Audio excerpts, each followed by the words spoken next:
Hey everybody, welcome back. As usual, today I'm going to be talking about the flip dot display. Specifically, I'm going to be going over the circuit that I've created down here that allows me to programmatically control the flipping of each of these dots individually. Just as a quick demo, let me fire up the power supply. And here I just have the Arduino going around and flipping the dots one way and then the other. And I think it makes a nice beat.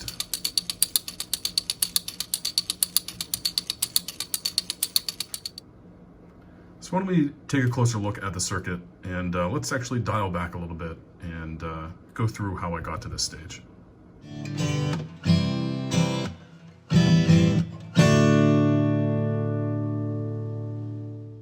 Each flip dot has two of these electromagnets, and they're connected together so that the current is flowing in the same direction through each magnet.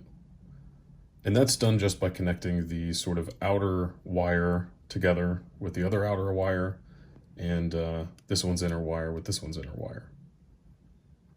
So I'm going to finish getting these all connected up and wiring it up into our breadboard.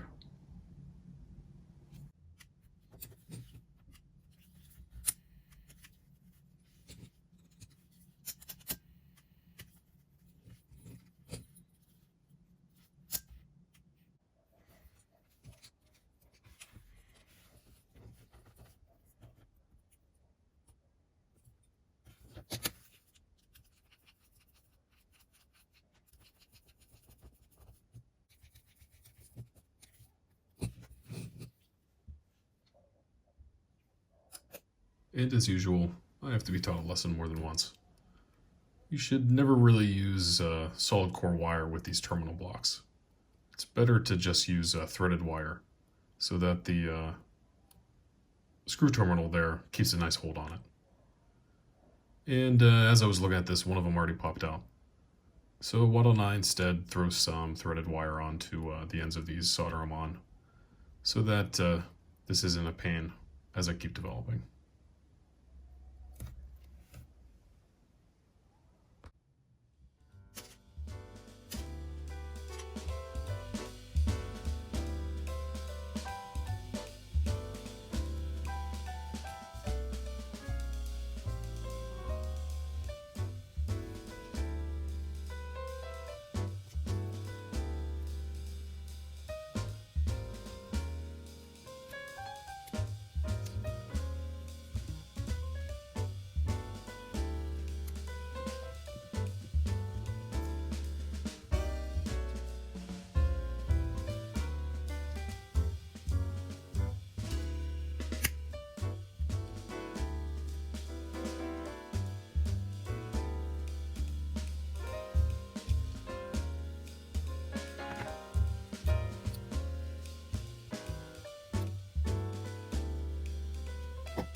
Now I know I just said that I wanted to move away from solid core wire when terminating into the terminal blocks.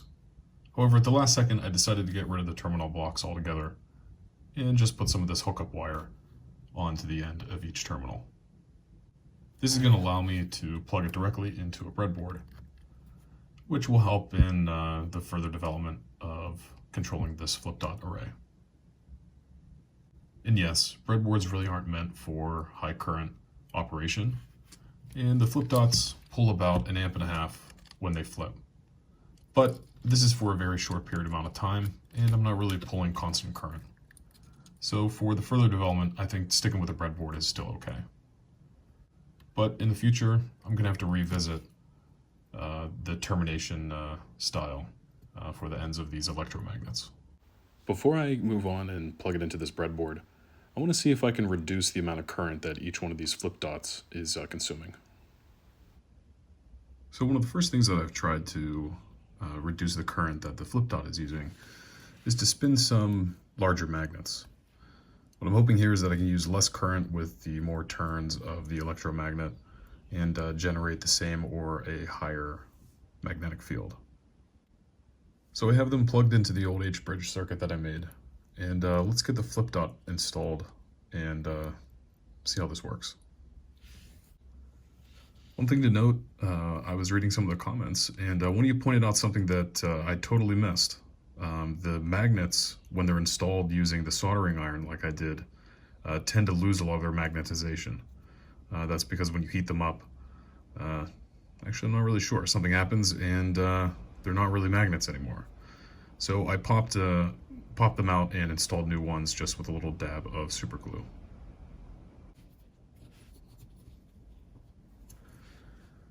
One thing that needs to change in future designs is luckily these posts here that are holding the flip dot.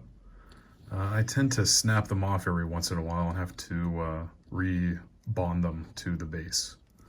So maybe printing them as separate pieces to also optimize the layer direction, because right now it's pretty brittle and it shears quite easily. So I have to be kind of delicate. But let's keep going and see if we can get this dot to flip.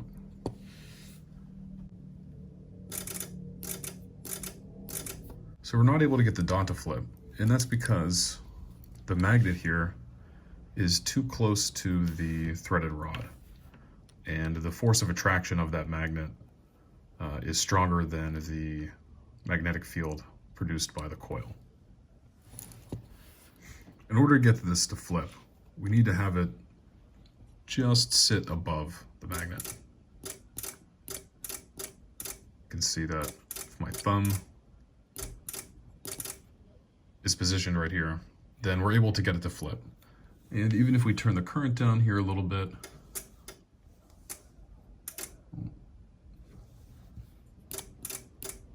and there we're at about 300 milliamps, and it's still flipping very nicely.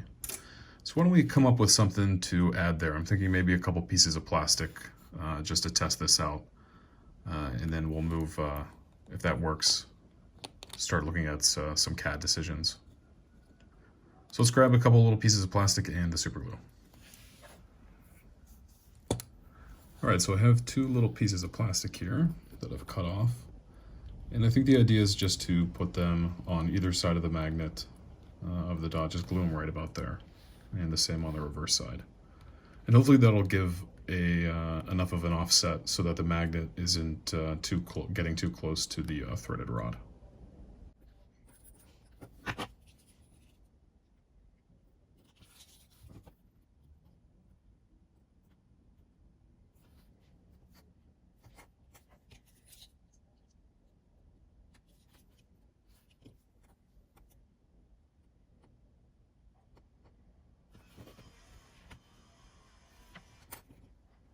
All right, so we have it mounted back up, and let's try to put the dot assembly more horizontal, because that's going to be the way that it's going to hang on the wall. And you can see that now we have these little spacers that are just going to hit the tops of the posts as it rotates around. So let's see here.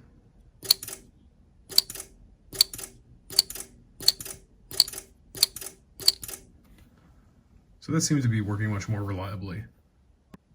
In this horizontal position with these spacers, the dot now requires only half an amp to get it to flip, rather than the almost close to 2 amps with the smaller magnets. Other than spinning a bunch more of these longer magnets, I think I'm going to spend some time redesigning the dot a little bit and trying to come up with a way to add these sort of spacers without too much manual work or post-processing. So what I've come up with to replace the little pieces of scrap plastic I installed in this test dot are these little U-shaped pieces. They're going to fit right around where the magnet is inserted and act in the same way to sort of space the magnet off the threaded rod. This can be done here with just a little bit of glue after the magnet is installed inside the flip dot.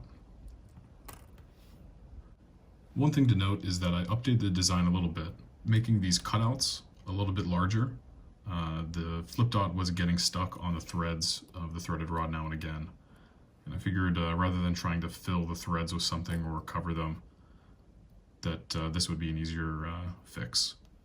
So why don't I get magnets installed and these little spacers installed. And then before I go ahead and turn more of these coils, I'm going to go back to the original 2x2 array and see if we can't get this working. So let's get this assembled.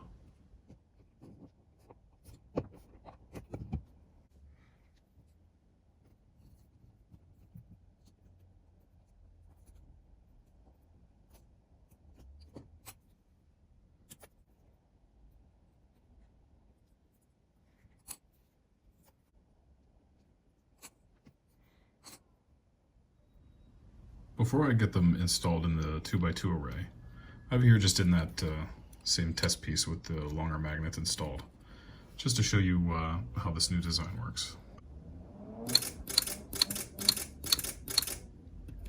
So it seems to work pretty well, and I like how flat the dot is compared to some of the other runs that I had. It's not perfectly flat, but that's definitely helping it turn and letting it use less current to do so. And I think once it's up on the wall, it's not really going to matter that they're not perfectly flat. So let's get these all installed back in the 2x2 array and get back to trying to figure out how we're going to multiplex the control of the dot matrix. So I have the dots here installed with those little plastic pieces added.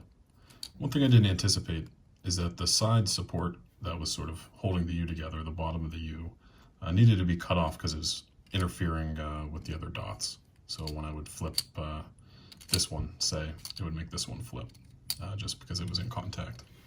So that was no matter, I just clipped those off, and now I just have these two little plastic pieces working as spacers so that it's off from the top of the M3 threaded rod here. Before I go into more details about the circuit, which is essentially an H-bridge with some diodes added, I wanted to go over the theory of operation. So what this gets split into is on the left side here we have two column drivers. So here we have column 1 feeding over here, column 2 feeding to here, and on the right we have row select, where we have row 1, row 2. The button panel right here is going to allow me to trigger the high or low, or the P or the N MOSFET in each one of these half bridges. To make it a little easier, drew up this little label. And here what we can do is we can combine column 1 and row 1, and let's say we want to pass high to low, we want to pass current from C1 through R1.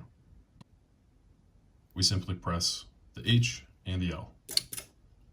And in this orientation we have row 1, row 2, column 1, column 2.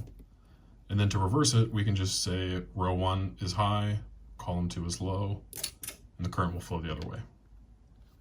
And we can do this for the other combinations. So column 1, row 2, we'll flip that one, column 2, row 1, flip that one, and finally column 2, row 2.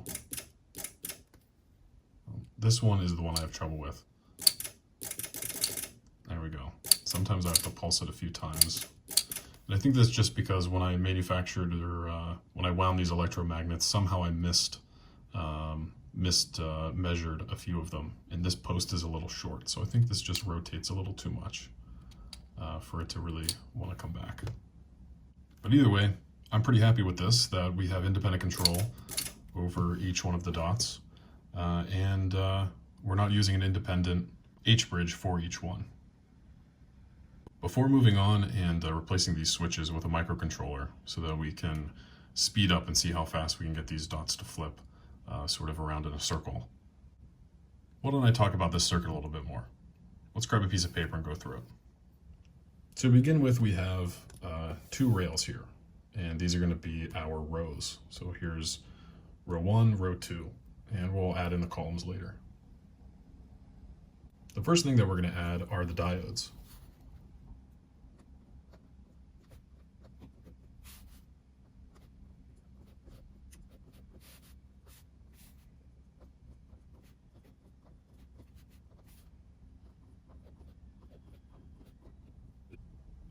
These diodes are going to prevent voltage from traveling into areas of the matrix that you don't want them to while you're powering certain row-column combinations. Connected in between these two diodes is going to be one end of our electromagnet. And here that's just pretty much an inductor, it's a coil of wire. The other end of each of the coils here represents the column. So we're going to go ahead and run some cables jumping over.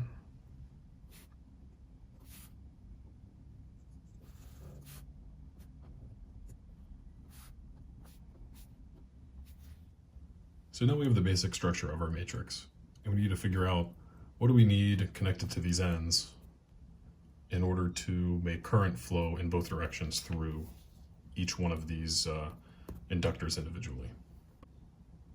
What we're going to do is we're going to add in some MOSFETs, and I'm not going to draw the official symbol, I'm just going to draw a P or an N for an N or a P channel MOSFET.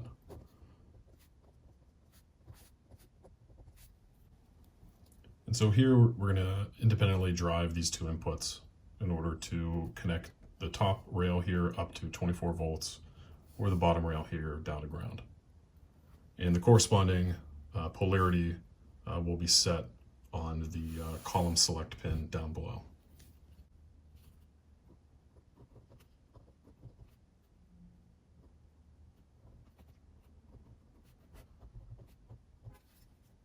So now for at least this first row and first column, we have the ability to independently select the polarity for the row or independently select the polarity for the column.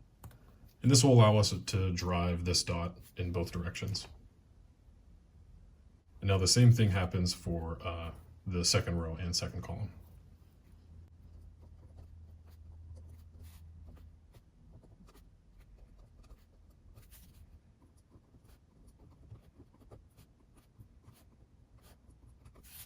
The one other thing that I added is that for each of the P channel MOSFETs, I'm driving them using a smaller N channel MOSFET in order to switch the proper voltage to fully turn these on. So that's the gist of the circuit that we're using here to control each flip dot independently.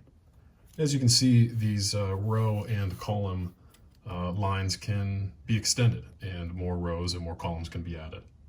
And in the end, this is going to greatly reduce the part count required and especially the I/O count. While it's still going to probably require some external buffers or external registers to shift the state of these pins into, it's still going to be much more manageable than if each one of these dots required its each individual I/O for flipping back and forth. So all told, I have 12 MOSFETs here, and that's controlling 4 dots. So if my math is right, that means about 3 MOSFETs per dot, which is one less than if each one had an individual H-bridge. So why don't I pop this button panel out and replace it with the Arduino and write some code up to get the dots to flip.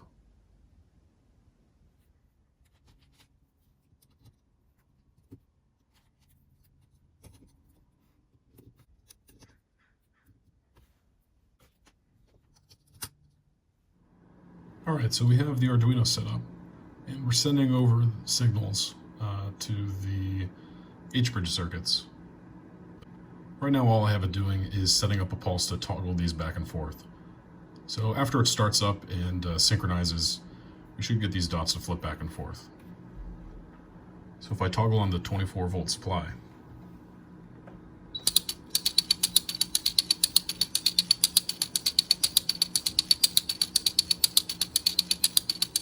you can see that the dots are flipping and it's sort of going around in a little circle here.